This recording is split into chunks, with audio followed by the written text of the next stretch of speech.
Dev Diary season is upon us once again, and as is tradition, leaks of dubious authenticity have begun making their rounds through the various social media channels of War Thunder. Among these leaks were the claim of more Soviet vehicles, including the T-90M and Nona SVK. This spurred me into making a video on the latter, as the T-90M is fairly self-explanatory. Therefore, today I'll be discussing not only the Nona SVK, but also the greater BTR family of vehicles and some potential future additions to the non-existent Soviet wheeled vehicle family within the context of the game. Without further ado, let's dive into the most promising options. For these vehicles to be worth adding, they should possess one or more armaments capable of reliably killing some variety of vehicle. This can be a simple autocannon with modern fire control, or higher velocity cannons and ATGMs. All wheeled vehicles have exceptional on-road mobility, but suffer off-road and have comparatively weak armor. The first vehicle to take a look at is a variant of the Soviet BTR-70, the 2S14 Zhalo S. An experimental prototype, the Zhalo S was an attempt to mount a high-velocity 85mm anti-tank gun on the chassis of the BTR-70 troop transport. In the mid-60s, the emergence of new protections against shape-charged munitions forced the Soviet to shift away from these kinds of munitions exclusively to a mixture of both chemical penetrators and subcaliber kinetic penetrators. To this end, a number of projects were started, including the 2S15 Norov and the 2S14 Zhalo S.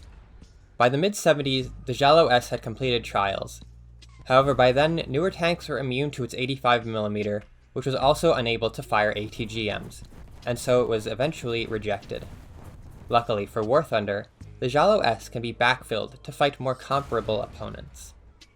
The Zhalo S, being based on the BTR-70, could reach top speeds of up to 80 km per hour on road, and was amphibious. Its armor was nearly non-existent, not even reaching 10mm on the chassis, though the turret may have been somewhat more armored. The firing characteristics of the Zhalo S are not well known, but it appears to have a crew of 4, and its 2A62 cannon had access to rounds which could penetrate up to 250mm of armored protection at a rate of 25 rounds per minute.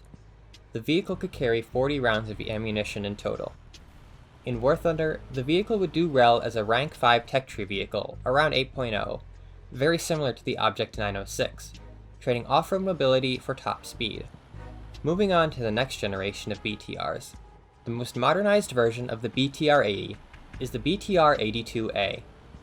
The BTR-80 was a development of the previous series, and featured a host of improvements. It had over double the horsepower to accommodate newer and more capable equipment, while maintaining its top speed of 80 km per hour.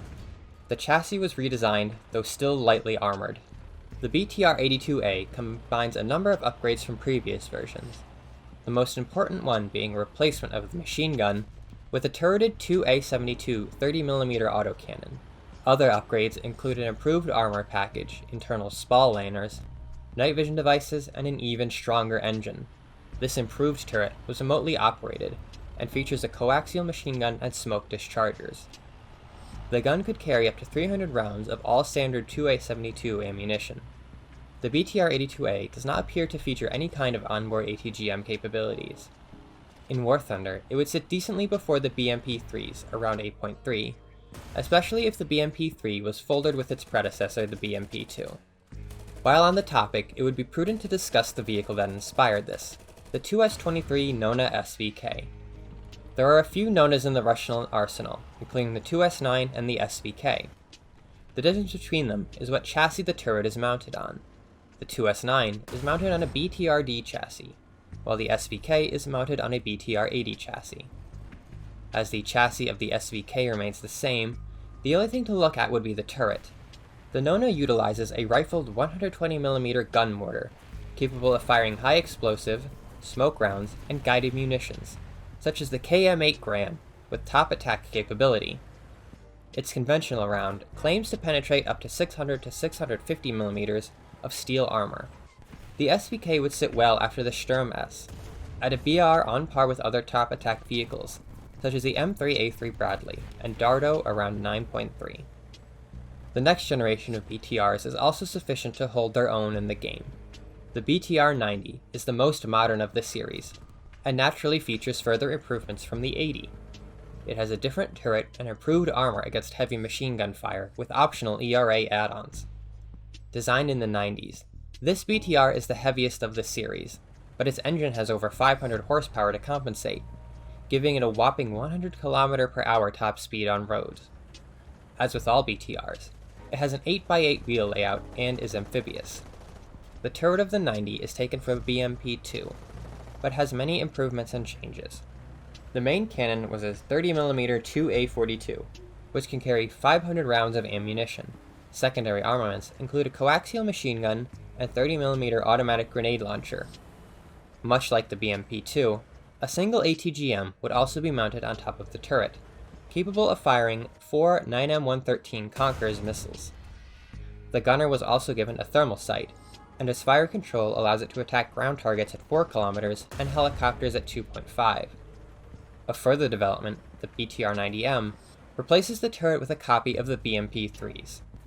These vehicles would fit well after the Object 685, being faster versions of the BMPs. Ideally, they would be folded together in the 9.0 to 9.3 gap. The final vehicle, or more accurately series of vehicles to go over, are the BRDM anti-tank missile carriers.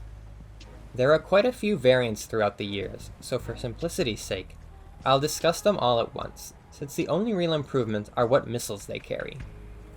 The BRDM was a 4x4 light armored car able to travel at speeds of 100 km/h, and featuring at most 14mm of armor. Over its lifetime, the BRDM mounted 5 different kinds of missiles, starting with the 9M14P Malyutka up to the 9M113 Conquerors. It would be difficult to say which variants are worth adding beyond the obvious Conquerors variant, but War Thunder has used incremental modifications to represent improvements over the years. Perhaps the BRDM could start as the 9P124, with 4 9M17M Scorpion missiles, and upgrade to the 9P148, with 5 Conquerors missiles later. This version of the BRDM would sit well after the Sturm S at a BR of 9.0 or 9.3, depending on the performance of the missiles. This covers the arsenal of Soviet-era wheeled vehicles. Later Russian designs strayed toward their universal chassis system, which is a video for another time. These vehicles would cover a missing playstyle in the Soviet tree, and provide nice variety for players who enjoy speed over maneuverability. Let me know what you think in the comments below. Are there any other vehicles you would add? If you want to see more videos in the future, leave a like and subscribe to the channel. Thank you.